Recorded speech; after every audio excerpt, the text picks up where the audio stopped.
If you're watching this video right now because you are struggling to sell beats, maybe you've had a quiet month, maybe you can't understand why you've uploaded so many beats onto your channel but you're not getting any beat sales, maybe you're even getting loads of views on your type beat channel but that's not correlating into sales, well, I'm hopefully going to try and clear that up a little bit in this video and try and get across something that I've now realized that I've been doing wrong for at least a couple months now, and I'm only just rectifying it now to try and save the rest of this year and get some more beat sales. So yeah, hit that subscribe button if you are new to this channel and let's dive into this video. Okay, so the first thing that I want to try and get across is more than ever in beat selling, there is this magic word which you have to really sort of take note of when you're making your beats, and that is niche.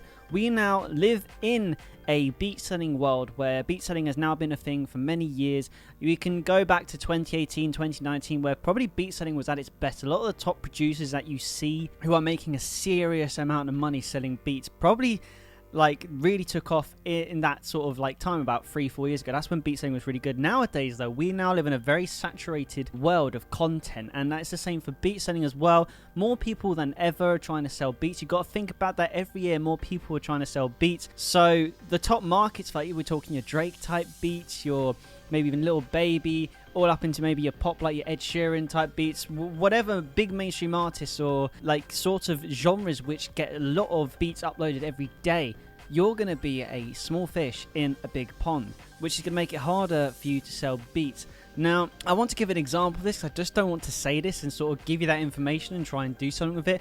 I'm going to show you an example of why me not considering this for the past couple months has led to me having a decline in the amount of sales that I have. I still have had beat sales, and it sort of exemplifies my point that I'm trying to make. So for those of you who maybe are new to this channel and don't know about my backstory, I make pop beats, more specifically in the anything from acoustic pop to synth pop, and especially more of like the commercial pop. And again, as I've been saying since the start of this video, in September I had a really quiet month and I could not understand why I was having such a bad month. So I did what I've said to do in previous videos, just needed to take a step back and try and think about what am I doing wrong? Why aren't I getting as many beat sales? I had been completely neglecting one of the biggest points that I've made on this channel for quite a while in terms of selling beats, and that was I was ignoring the data. I was ignoring the audience demands and the audience retention and what the audience wanted. Now what I mean by that is I'm talking about your YouTube analytics, I'm talking about your BeatStar dashboard analytics. I was neglecting it. So when I sat there in a moment, I didn't even know which of my beats were getting the most amount of views, which ones were getting the most downloads. I just got into this routine of uploading beats that I enjoyed.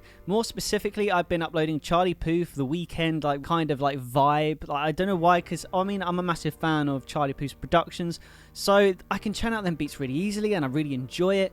But the problem was, when I actually thought about it, I haven't actually made that many sales doing Charlie Puth beats. So I've been producing this type of beat for so long, which in my head I know doesn't work, but I was doing it anyway.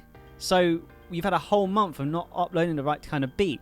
So let's go into my data and I'll show you what I mean by how I've been doing this so wrong. So first of all, we're starting at YouTube and let's have a look. For the past 28 days, there's a common theme that started to rise my beat channel, and I made this point in previous videos.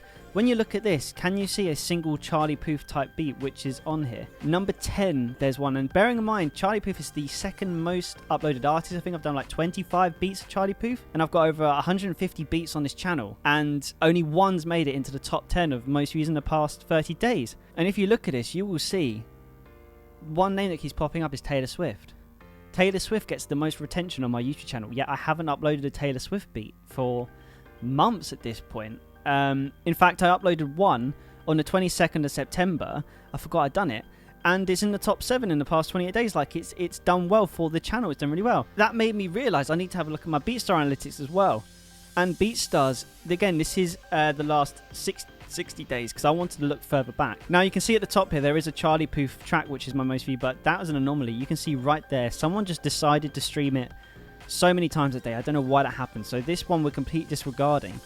Now if you look in the past 60 days, I've had a Lauv type beat. I've made a Lauv type beat for a while, and all of a sudden 3rd, 4th and 5th Taylor Swift. Let's have a look at 5 to 10.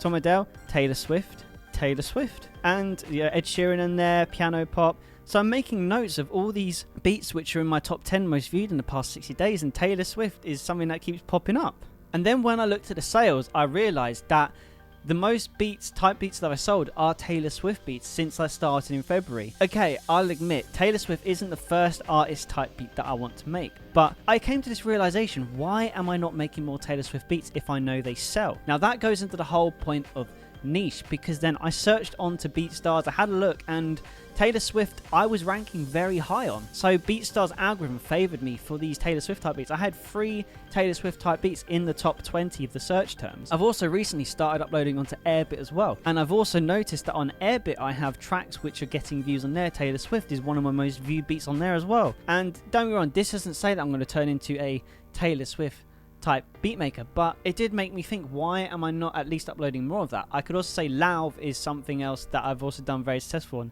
but again, Lauv isn't the biggest artist in the world. Taylor Swift is, but there doesn't seem to be as much competition for it for what I was doing. And because I've been uploading Taylor Swift beats in the past, YouTube had even realized that I did that, and it started showing it to a better audience. So again, my most viewed video on my YouTube channel is a Taylor Swift beat. Now, you might be saying, okay, I've been uploading beats now for, like, let's say, I saw a comment the other day where someone said they've been uploading for 6 months and they haven't got any sales. I'm just going to use a sort of like a hypothetical example. Say that you've been uploading the same type of beat for 6 months. That's a massive alarm bell that maybe, even though you can be very good at producing that and you feel like you can get a lot of beats out, clearly it's just not favoring you from an algorithm point of view, or it's not getting the eyeballs. So you have to adapt and try something different. Have a look at your data. I've said this in previous videos. Look at what beats have done well for you in the past. This goes for YouTube type beat channels as well. Look at the beats that get the most traction, and also look at your sales and see which type artists have got the most sales, and do similar stuff to that, because you can tell that works. It's got eyeballs in it and it's worked, even down to the tags you used on the video, the BPM, and try and start replicating some of it, because you know these processes work. So with that out of the way, I just really want to emphasize more than ever, you can't be broad anymore. You've got to be niche. You've got to find a niche. You've got to stick to it. Again, I was someone who came into beat making wanting to produce more Charlie Puth type beats, and recently I've started doing that again, but they don't get me sales.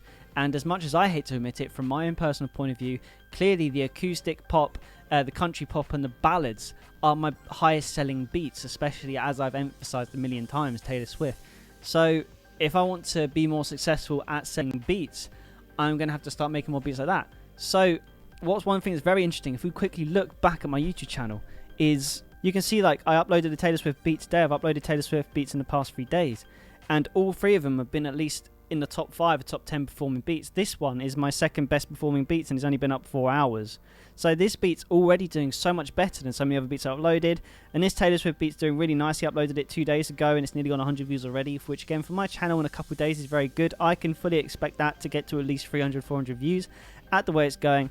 And I've gained I think I gained a couple of subscribers in the past 3 days doing it, where I had gone through a phase where I wasn't getting that many subscribers. So again, listening to the data already is working, and I've only been listening to the data properly for a couple of days again. So yeah, it does really suck, and I hope there's some people who maybe can relate to the fact that you may have had a quiet past couple of months. I do feel like there's a trend where a lot of people haven't been doing as well recently, but again, it's just because beat selling is something that's more popular than ever. There's so many people out there, and you just get sounded out if you try and do something that's too broad. So you've got to find your niche, you've got to listen to your data, and you just got to do what works more than what you enjoy doing. Obviously, you still got to enjoy it, but again, I'll say it one more time, just listen to the data. That is the best advice you could possibly get. More than any YouTube video that I or anyone else does telling you how you can get X amount of revenue a month if you do such and such with your beats. At the end of the day, you can get all the advice in the world, but if you're not having a look at what's working for you, for the data that's presented in front of you, then you're just missing a trick, if I'm being honest. Yeah guys, thank you for watching this video. Keep making music, hit that subscribe button, and I'll see you in the next video.